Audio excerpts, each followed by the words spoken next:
에, 부처님이 이 세상에 오신 지 2565년째가 됐어요. 불기는 2565년이에요. 올해가.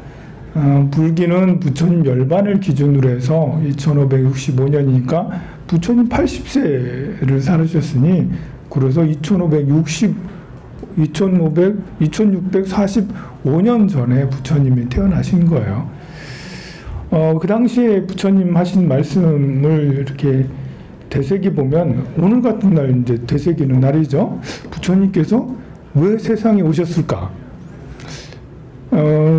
내가 만난 부처님, 뭐 여러분이 2600년 전에 돌아가서 만날 수 있는 건 아니지만 지금 여러분이 마주한 부처님, 꼭 그때 당시 2600년 전에 그 모습이 아니더라도 우리는 부처님을 늘 접할 수 있죠. 형상으로서 저렇게 이렇게 조각된 형상으로서도 만나고 또 책으로도 만나고 또 법문으로도 스님들의 강의로도 법문으로도 만나고 때로는 뭐 언론이나 이런 데서 부처님의 가르침을 직접적으로 아니더라도 다른 방법으로 건너서 듣고 그렇습니다. 우리는 부처님을 늘 마주하고 있는데 그런 부처님이 오신 뜻은 뭘까? 왜 나랑 마주하게 될까? 부처님, 내가 왜 이렇게 법당에 오게 됐지? 초파일 날에 쉬는 날인데 갈 데 없어서. 갈 데 없다니. 갈 데가 얼마나 많아요. 그죠? 밖에 나가면 오늘 날씨도 엄청 좋습니다. 먹을 것도 많아요. 여러분들이 염주 받으러 왔겠어요? 설마? 제가 염주 나눠준다고 광고를 많이 했거든요. 그런데 너무 잘못했어요. 좀 더 많이 나눠줘야 되는데 좀 더 샀어야 되는데 겨우 하나씩 주고는 이게 염주 받으러 왔다고는 말이 안 돼. 그 염주가 뭐라고 그것 때문에 여기까지 왔겠습니까? 그냥 왔으니까 그냥 제가 드리는 거죠. 여러분들이 김밥 받으러 온 건 아니잖아요. 그죠? 부처님 오신 날이라고 왔어요. 내가 부처님 오신 날에 왜 여기 와 있지? 다른 데 안 가고? 자, 그 뜻을 생각하는 날이 오늘입니다. 부처님, 왜 내가 태어나는 날, 내 생일날 제일 먼저 엄마한테 전화해야 되잖아. 그지? 내가 태어난 날은 제일 고생한 게 엄마니까. 엄마가 돌아가셨으면 영가님, 이렇게 영가님 저를 낳아주셔서 고마워요 하면서 이제 제일 먼저 나의 생일에는 엄마한테 이렇게 전화를 하거나 연락을 드리고 또 이렇게 공양을 올리거나 하는 것이 당연한 것처럼 부처님 오신 날에는 부처님을 이렇게 찾아뵙는데 왜 부처님은 왜 오셨나? 나한테 도대체 왜 내 앞에 부처님이 계시나? 그 뜻을 생각해 보면 참 마음이 편안하니 마음이 뭔가 좀 깨달음을 우리가 얻을 수가 있습니다. 부처님은 왜 오셨을까? 각자마다 이제 생각이 다 다를 거예요. 저는 부처님이 제 앞에 오게 된 것이 정말 백천만급 난조라는 느낌이 커요. 내가 엄청나게 오래오래 헤매다가 겨우겨우 만났구나. 산 넘고 물 건너 바다 건너고 사막 건너고 온갖 지옥을 돌아다니다가 온갖 악의 세계를 돌아다니다가 웃자다가 부처님의 그런 가르침을 만나서 그래서 출가를 하고 그래서 이 가르침이 너무 좋아서 여러분들과 함께 나누고자 이렇게 이제 포교당을 만들고 함께 하는 거죠. 제가 여러분들한테 오세요. 법당 그 황룡사에 오세요. 그리고 황룡사에 와서 봉사도 하시고 공부도 하시고 선물도 받아가시고 그렇게 하세요라고 하는 것은 그런 내가 생각했던 부처님을 여러분들과 함께 공유하고 싶어. 좋은 건 같이 함께 하고 싶잖아요. 여러분들도 좀 알아주셨으면 여러분들도 부처님의 이런 그 가르침이 그 무엇보다도 위대하고 뛰어나다는 걸 알아주셨으면 저랑 같은 생각을 했으면 좋겠다라는 마음에 제가 이렇게 도량을 만들고 여러분들한테 초파열 기념 법회, 분축 법회를 하고 있어요. 아마 여러분들도 저와 같은 생각을 가신 분들이 굉장히 많으실 거예요. 그리고 그것이 해가 가면 갈수록 더 상승하는 게 좋아요.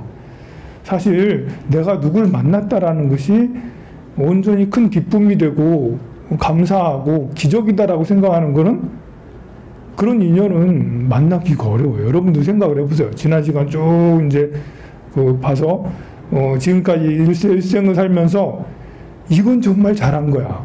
아, 내가 이건 뛰어난 선택은 이거보다 더 나은 선택은 없었어. 그런 것이 있나요? 그런 것을 생각을 해보세요. 야, 이것은 나를 늘 감동을 주게 하고 그리고 이것은 다음 생에도 또 할 거야. 내가 죽는 순간에도 이것을 꼭 할 거야. 그 죽는 순간에도 이 사람하고 같이 이 인연하고 같이 있으면 좋겠어. 난 다음 생에도 이 인연하고 또 같이 있으면 좋겠어. 라는 이런 것이 여러분들이 있나요? 한번 생각을 한번 해봐야 돼요. 어떤 사람은 그게 사람일 수도 있고 어떤 사람은 그게 취미일 수도 있고 어떤 사람은 그것이 뭐 이렇게 어떤 지역일 수도 있겠고요. 물건일 수도 있겠고 보석일 수도 있겠고 돈일 수도 있겠죠. 그런데 그거는 저는 그게 바로 부처님이라는 거죠. 부처님을 만나는 순간부터 지금까지 그리고 앞으로도 계속 부처님과 함께 있고 싶다. 부처님이 되고 싶다라는 거예요.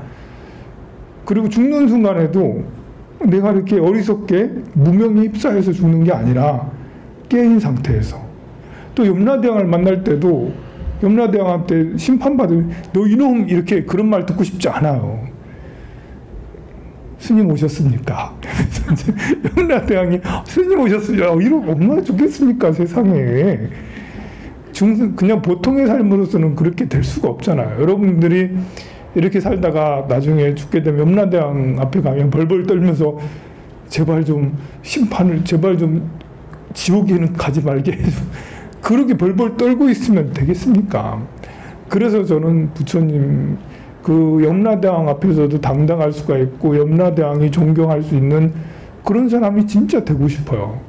그것이 그 길이 바로 부처님의 길이라는 이 불교의 길이 그런 것이라는 것이 저는 너무나도 큰 기적을 만난 것 같다라는 거예요. 그리고 이것은 그 다음 생도 이어질 수가 있다는 거죠. 그 다음 생도 또 보살의 길, 다음 생도 또 일찍 출가해서 부처님의 제자가 돼서 수행자의 길, 진리 구도자의 길로 계속 가고 있단 말이죠. 스님은 미련이 없으신가요? 예쁜 여자 보면 뭐 이렇게 하고 싶지 않은가요? 이렇게 하면 저도 예쁜 여자 보면 좋아하고 저도 돈 갖다 주면 좋아합니다. 저도 뭔가 맛있는 거 주면 잘 먹어요. 그런데 맛있는 거, 재물, 이성 그것보다 더 좋은 게 여러분들이 칭찬해 주고 스님 잘생겼어요 이렇게 칭찬해 준 것보다 더 좋아하는 게 있다라는 거예요. 그런 걸 다 물리치고 나는 그래도 부처님이 될래. 부처님 제자가 될래. 그런 것들은 일시적이야. 아니 저도 이렇게 돈 벌어보고 저도 연애해보고 저도 맛있는 거 다 먹어보고 다 했어요. 근데 그것은 한순간이고 오래 가지 않아요. 그것은 나에게 큰 기쁨으로 영원한 기쁨이 되지 않아요. 그런데 부처님은 아직 깨달음을 얻어서 영원한 기쁨인지 모르겠어. 근데 저도 아직 중생이라서 부처님의 가르침으로 이렇게 하면 영원한 행복으로 가는지는 모르겠는데 그것인지는 모르겠는데 그런 것 같아. 희망이에요. 희망을 품고 있어요. 부처님은 저에게 희망을 주셨어요. 염라대왕 앞에서도 짱짱할 수 있는 희망을 주신 거예요.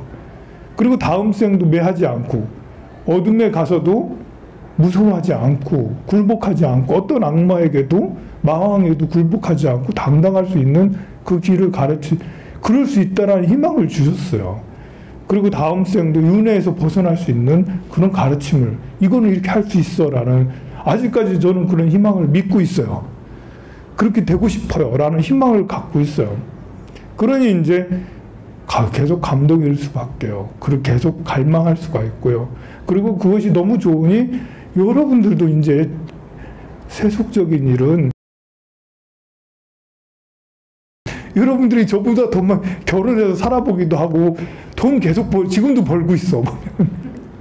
그리고 저는 이렇게 편식이 조금 있어서 뭐든지 잘 먹지가 않거든요. 마늘 들어가고 젓갈 들어가고 아직도 별로 안 좋아. 고기는 먹어도 근데 아직도 그런 거 별로 못 먹어요. 편식이 좀 있는데 여러분들은 또 저보다 얼마나 또 잘 먹었습니까? 이렇게. 그러니 그런데도 아직도 돈 벌어야 됩니다. 아직도 욕망을 벗어놓지 못해요. 아직도 욕심을 벗어놓지 못해요. 선생님, 저는 욕심이 너무 많아서 불도에 전념할 수 없어요. 그러지 마시고 이제는 불도에 전념하셔도 돼요. 그렇다고 생계를 포기하라는 건 아니지만 여러분들 할 거 하면서 그래도 내가 이거보다 지금까지 해온 것보다 더 이렇게 진실한 가르침, 진리의 길이 반드시 있구나. 스님이 저렇게 이렇게 강조하고 저렇게까지 좋은 거라는데 나도 좀 한번 해볼까? 라고 하면서 조금이라도 도전해보고 또 도전해보고 이게 이제 나이가 들면 들수록 힘이 빠지면요 욕심도 줄게 돼요. 나이가 70이 넘고 80이 넘으면 참 세상에 삶의 의미가 점점 사라져요. 점점 그러고 있잖아요. 보면 다들 끄덕끄덕 하고 있어. 그렇구나 이러면서 벌써 이제 늙었다라는 거야 다들 이제. 근데 이제 연세가 들면 들수록 정말 그 몸의 힘도 약해지죠. 경제적 이런 것도 전부 다 저하가 돼요. 그럴 때 마음은 이렇게 같이 함께 마음도 이렇게 다운되기가 쉽거든요. 그렇지만 우리는 부처님을 만났어요. 부처님은 나이가 들면도 불구하고 마음이 하강하지 않고 계속 상승할 수 있도록 그런 길을 보여주세요. 저는 여러분들과 그 길을 가자고 자꾸 여러분 불교대학도 다니고 봉사도 같이 하시고 괜찮아요. 그 기도하다 그만둬도 괜찮아요. 그래도 70이 되고 80이 되고 어차피 여러분들은 어쩔 수 없이 살기 싫어도 여기 있는 사람 중에 30% 이상은 100살까지 살아요. 여기 있는 사람 중에 10%는 110살까지 살고요. 여기 있는 사람 중에 1%, 2%는 120살까지 살아요. 자, 이것은 확실해요. 이거는. 지구가 망하지 않는 이상. 여러분들 중에 제일 재수없는 사람이 120살까지 산다고? 여기 있는 누군지 알 수 없어요. 그건 알 수 없는데요.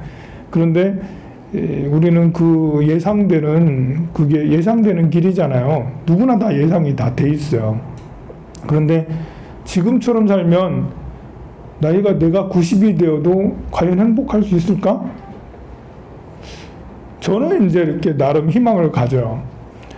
부처님 법을 공부하고 여러분들한테 전하고 또 나도 나름대로 수행을 하고 이렇게 하면 나이가 90이 돼도 행복하지 않을까? 치매 걱정이 되죠. 저도 왜 걱정 안 되겠습니까? 제가 걱정되면 여러분들은 더 걱정되겠네요? 저는 맨날 강의 준비하고 맨날 강의하고 기도하고 이러니 맨날 공부할 게 얼마나 많아요. 그러니 치매에 덜 걸리겠죠. 그러지 않겠어요? 좀 그렇게 다 그렇다고 얘기 좀 해줘요. 박수 좀 쳐주세요. 여러분들이 박수를 쳐줘서 정말 안 걸리겠어요. 진짜 안 걸릴 것 같아요. 그래서 여러분들도 같이 함께 나이가 점점 많아지고 그러는데 다른 길이 어디 있습니까? 이제 생각을 해보세요. 여러분이 이제 10년 후의 미래, 30년 후의 미래를 볼 때 어떤 길로 가면 내가 만족스럽고 행복한 길이 될까? 생각을 해보세요. 길은 하나밖에 없어요.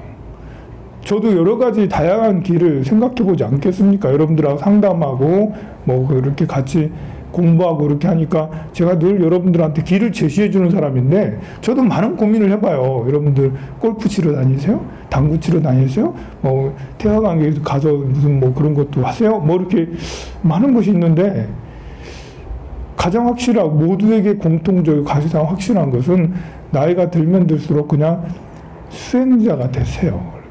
그냥 불도를 부처님의 가르침 한 번 들으면 듣는 순간 즉시 잊어버리기, 또 잊어버리고 또 잊어버리지만 그래도 또 강의 듣고 그래도 또 사경하고 그래도 또 독송하고 눈이 멀어도 할 수 있는 게 나무아미타불이에요. 귀가 안 들려도 할 수 있는 게 관세음보살이고요. 그러니 여러분들이 점점 하다 보면 눈도 나빠지고 귀도 나빠지고 이렇게 지혜도 이렇게 이렇게 지능도 점점 떨어지게 되는데 부처님의 수행은 아주 단순해요. 그렇게 해서 여러분이 비록 요양병원이나 요양보호소에서 이렇게 누워가지고 산소호흡기를 꽂고 있다 하더라도 그래도 내가 갈 곳은 아미타 부처님의 세계지. 이렇게 할 수 있다면 그거야말로 이렇게 성공한 인생이라고 할 수가 있겠죠. 자, 부처님이 이 세상에 오신 뜻, 저에게 길을 보여주셨어요. 이렇게 살아라. 저는 나는 누구인가 이제 고민하지 않아요. 어떻게 살까를 고민하지 않아요.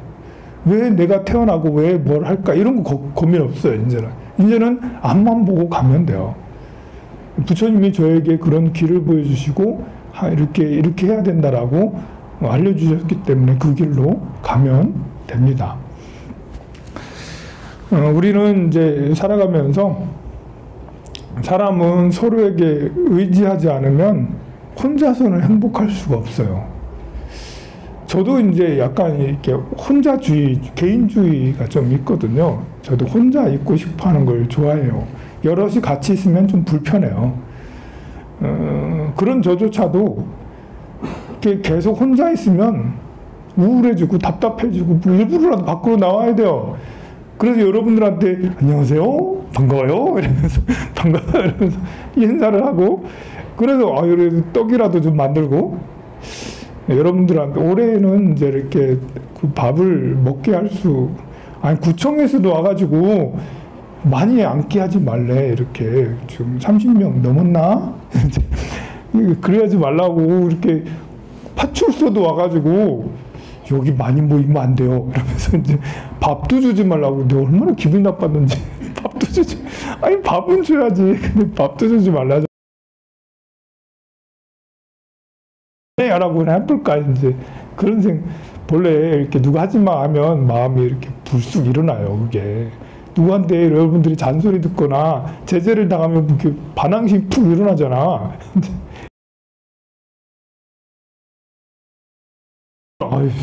그렇지만 할 수 없잖아요. 제도권 안에서 우리가 해야 되니까. 그래서 이제 드는 생각이 법회를 우리가 이제 3층도 있고 1층도 있으니까 3층에서도 기도하고 1층에서도 기도하면 좋겠다. 나는데 막상 그건 또 안 되더라고요. 3층에 몇 명 계시나 지금 3층? 계십니까? 10명도 안 계시더라고 아까 보니까. 1층에는 뭐 바빠가지고 이렇게 앉아서 그냥 노닥거리긴 하고 이렇게 뭐 이렇게 일이나 하고 그렇게 하셔서 이렇게 막상 이렇게 1층 누가 보고 계시나요? 보고 있나요? 별로 안 하는 거예요. 그래도 다행인 것은 그래도 조금이나마 우리가 이제 염주도 준비하고 떡도 이렇게 준비하고 김밥도 이렇게 준비를 했어요. 그리고 이제 각티슈 이런 것도 준비하고 또 빵도 이렇게 준비하고 그래서 봉다리다 이렇게 해가지고 여러분들한테 다 나눠주는데요. 저는 이제 이렇게 그 빵도 뭐 거의 1000개, 뭐 각티슈야 몇천 개니까 그리고 김밥도 한 1000줄 이렇게 하는데 부족하기는 이거 남아서 나중에 이거 어떻게 처리하지? 여러분들한테 많이 하라고는 해놓고 야 이거 남으면 어떻게 하지? 그렇게 했는데 이제 1시간 전부터 이거 무슨 부족해요. 무슨 떡볶이라도 해서 나눠줘야 될 것 같아요 하면서 부족할 것 같더라고. 그리고 코로나로 인해서 이렇게 너무 안 올 것 같았는데 소문 났는가 봐. 많이 준다고. 여기는 별로 안 오면서 이제 많이 받아. 이제 우리 또 이렇게 급식을 매일매일 드리니까 그분들도 받아가지고 그러시는데 그래서 너무 좋은 것 같아요. 여러분들이 올리는 등으로 이렇게 많은 분들에게 회향을 할 수가 있잖아요. 사실 뭐 여러분들이 그걸 받아가면 다 짐이죠. 여러분들이 뭐 김밥 얼마나 좋아하면 빵도 요즘에 얼마나 좋아하긴. 그 염주 이렇게 여러분들 염주 엄청 좋아하지만 이거 원가 엄청 싼 거예요. 제가 스님이 너무 욕심이 많아요. 주려면 좀 진짜 은을 주고 진짜 금을 주고 이렇게 해야지. 겨우 원가 1,000원, 2,000원 그거 가지고 그거 하나씩 더 받겠다고 여러분들은 더 주세요. 더 주세요. 더 주세요. 그러니까 제가 이렇게 여러분들 보고 뭐라 할 게 아니라 더 많이 준비해야 되는데 더 주세요. 더 주세요 하면 네, 하나 더 드릴게요. 또 달라고요? 더 줄게요. 또 달라고요? 또 줄게요. 이렇게 필요한 만큼 한 사람이 10개 필요하면 10개 주고 20개 필요하면 20개 주고 그렇게 해야 되는데 좀 더 통이 커져야 되겠다. 이제 앞으로는 내년에는 정말 그래야겠어요. 내년에는 한 3만 개 정도 이렇게 염주를 구해가지고 강변에 나가가지고 아침마다 요즘에 강변 나가거든요. 그래가지고 강변에 이렇게 지나가는 사람들 다 도반이라고 생각이 돼. 맨날 같이 보잖아 이제. 그 지나가는 사람이 맨날 비슷한 사람들이 지나가. 그러면 다들 반가운 사람 아닙니까? 2년이 됐으니까. 우리도 오늘 지금 봤어도 반갑잖아요. 맨날 보는 사람도 있지만 여기 볼까 어쩌다 한 번씩 보는 사람들 반갑죠. 너무 반가워요. 기분이 너무 좋아요. 이렇게 인연이 되면 그냥 반가운 거예요.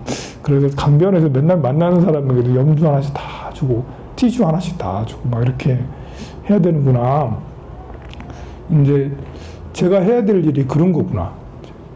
제가 이렇게 여러분들이 등을 올리고 기도를 올리고 한 걸 가지고 쌓아놓으면 뭐 하겠어요. 물론 이제 빚은 갚고 뭘 하고 또 다른 걸 진행하고 뭐 그래야 되겠지만 이제부터는 그래야 되지. 그거보다는 더 중요한 게 여러분들한테 선물을 많이 주셔야 되는구나. 이렇게. 근데 이제 이렇게 제가 이렇게 물건을 사서 주는 거는 하는 거는 저 혼자서도 이렇게 할 수가 있는데 김밥을 만들거나 떡볶이를 만드는 건 내 혼자 하는 게 아니에요. 여분들께서 새벽부터 어제 오후부터 계속 오늘 새벽부터 와가지고 몇 시간째 계속 하는데요.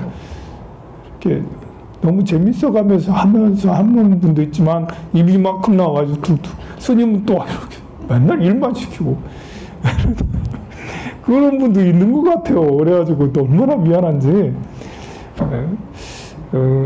그럼 그분들도 떡을 하루 종일 같이 할 수 있고 또 김밥도 1,000줄이 아니라 1만 줄 정도로 이렇게 해가지고 오후 한 3시쯤 되면 여기 중앙시장에 들고 가가지고 다 하나씩 나눠주고 또 성남동에 얼마나 사람이 올 때 많을 거야. 그 사람들까지도 줄 수 있으면 주고. 왜냐면 부처님 오신 날이니까. 부처님 다른 날도 계속 그렇게 해주면 좀 미친 거죠. 근데 부처님 오신 날은 줄만해. 이거는 줄만. 그냥 있는 거 대방출해야 돼. 대방출. 나라에서도 여러분들한테 코로나로 고생한다고 돈 주고 그러던데 절에서도 대방출 해가지고 있는 거 다 긁어 모아서 다 이렇게 방출을 여러분들한테 법보시를 다 해서 절에서는 이렇게 드릴 때의 마음은 하고 받는 여러분도 발버리시면서 이 인연으로 성불하세요. 깨달음에 이루세요. 고통과 번뇌에서 벗어나세요. 이런 마음으로 선물을 드리는 거거든요. 드리는 마음도 정말 고귀한 거고요. 받는 마음도 모르고 받겠지. 저 스님 왜 나한테 이걸 줘? 그래도 선물을 받으면 너무 기분 좋잖아요. 그냥 기분 좋겠지. 그렇지만 내 염력이, 우리 불자들의 염력은 강한 편이에요. 절에 다니는 사람들은 아무나 절에 다니는 게 아니에요. 절에 다니면서 법당에 앉아서 기도할 수 있는 정도는 여러분들이 생각할 때 이거 뭐 앉아서 누구나 다 하겠지라고 하지만 국민 중에, 시민들 중에 10% 정도밖에 되지 않아요. 앉아서 이렇게 기도할 수 있는 사람이. 그리고 그 10% 중에서도 절에 와서 할 수 있는 사람은 1%도 되지 않아요. 전 국민 5천만 명 중에 1%도 법당에 와가지고 1시간 동안 기도 1년 내내 가도 다 하질 않아요. 0.001%가 법당에 와서 1시간 이상 기도를 하고 그러는 거예요, 보면. 그런데 여러분들은 지금 와가지고 그냥 앉아있지만 여러분들은 어떤 힘을 어떤 능력을 갖고 있냐면요. 내가 여러분들 확신해요. 능력이 있다라는 게. 여러분이 갖고 있는 능력은 뭐냐면 남을 위해 기도해 줄 수 있는 사람이에요. 여러분. 기도를 하면 기도를 이룰 수 있는 사람이에요. 이 부처님 앞에서 기도를 하는, 이렇게 앉아가지고 이야기를 듣고 뭐 강의를 듣고 기도를 할 수 있는 사람은 기본적으로 마음의 힘이 크기 때문에 그래요. 마음의 역량이 엄청나게 커요. 보통 사람보다. 그 사람은 어려운 사람을 보면 돕고자 하는 마음이 커요. 그래서 밥 사주고 싶고, 힘든 사람 병 낫게 해주고 싶고, 연민심이 있어요. 이 중에 스님 저는 그런 거 없는데요 라는 사람들은 있나요? 어려운 사람 도와주고 싶죠? 다 도와주고 싶잖아. 그리고 여러분들 기부하라면 얼마씩 없는 거 해서 좀이라도 내려고 그러잖아. 이게 이렇게 마음이 큰 사람이 아니면 할 수 없는 거예요. 여러분들한테는 쉬운 거지만 다른 사람한테는 지극히 어려운 건데요. 그런 여러분들은 나를 위해서 기도해도 되지만 다른 사람을 위해서 기도할 때 진심으로 기도해요. 아니 남을 위해 기도합시다 이래야 하면 그 다른 사람들은 무슨 남을 위해서 이해가 안 돼. 왜 남을 위해서 기도해야 되는지. 그리고 남을 위해서 기도하라고 스님이 이렇게 이야기를 하면 기도해야 되는가 보다 해서 잠깐 할 수는 있어요. 근데 오래 가지 않아요. 근데 여러분들은 안 그럴 수 있어요. 그게 위대한 힘이에요. 그것이 인류 문명이 여기까지 발전하고 앞으로 미래가 밝을 수 있는 게 바로 여러분들 같은 사람들이 세상에 있고 그 사람들이 계속 세상을 위해서 기부를 하고 봉사를 하고 내가 뭔가 역할을 하고 싶은, 이래서 뭔가를 선한 걸 하고 싶은 이런 사람들이 있었기 때문에 여기까지 왔고, 인류의 미래가 아직도 밝은 것은, 어둡지 않고 밝게 나아갈 수가 있는 것은 바로 여러분들 같은 사람들이 있기 때문이죠. 자, 그런 것을 이제 부처님의 가르침으로 더욱더 극대화시켜서 우리는 발전을 시켜야 나가야 되겠죠. 저는 여러분들과 함께 그 일을 해 나가려고 하는 거고요. 그래서 베푸는 걸 좋아하는 사람끼리 모였으니까요. 여러분들이 좀 힘들더라도 베푸는 걸 좋아하는 사람이 베풀지 않으면 다 막혀요. 그러니까 절에 오는 사람이 내 것을 챙기잖아요? 망해요. 절에 오는 사람 내 것을 챙기고 내 것만 생각하고 이기적이잖아? 그럼 망해요. 되는 게 하나도 없어요. 그런데 절에 다니는 사람은 남을 위해서 뭔가를 자꾸 하다 보면 그러면 돼요. 이상하게 신기하게 돼요. 그런데 이제 이런 갈등이 있어요. 남을 위해서 뭔가를 막 도와주고 하잖아요. 그러다가 안 좋은 일이 생기거나 배신당하면 옆에 사람이 막 그래요. 너 그런 줄 알았어. 그리고 착하게 사는 게 좋은 게 아니야. 남 도와주는 게 좋은 게 아니야. 그런 말 듣고는 번뇌와 갈등을 하게 돼요. 내가 잘못 살았는가 보다 하면서 아니 앞으로는 남 도와주는 거 하지 말아야지. 그래서 내 것 좀 챙기면서 살아야지. 그렇게 해서 내 길이 아닌 다른 길을 가려고 하잖아요. 그것도 안 되는 거예요. 남을 돕다 보면 배신도 당하는 거고 힘든 일도 생기게 돼요. 그런 일은 당연한 거구나 하고 그 길로 계속 가면 돼. 근데 그 길이 아닌가 보다 싶어가지고 다른 길을 가잖아? 그럼 더 고생을.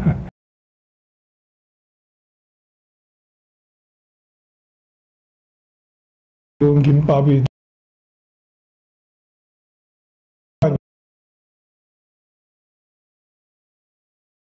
사람이 많으니까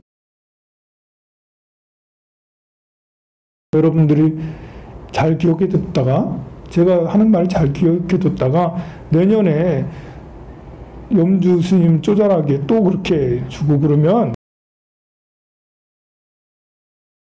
빠지세요. 크게 살겠다고 통 크게 베풀겠다고 했잖아요 라고 이렇게 항의를 해야 돼요. 정부나 이런 기관에도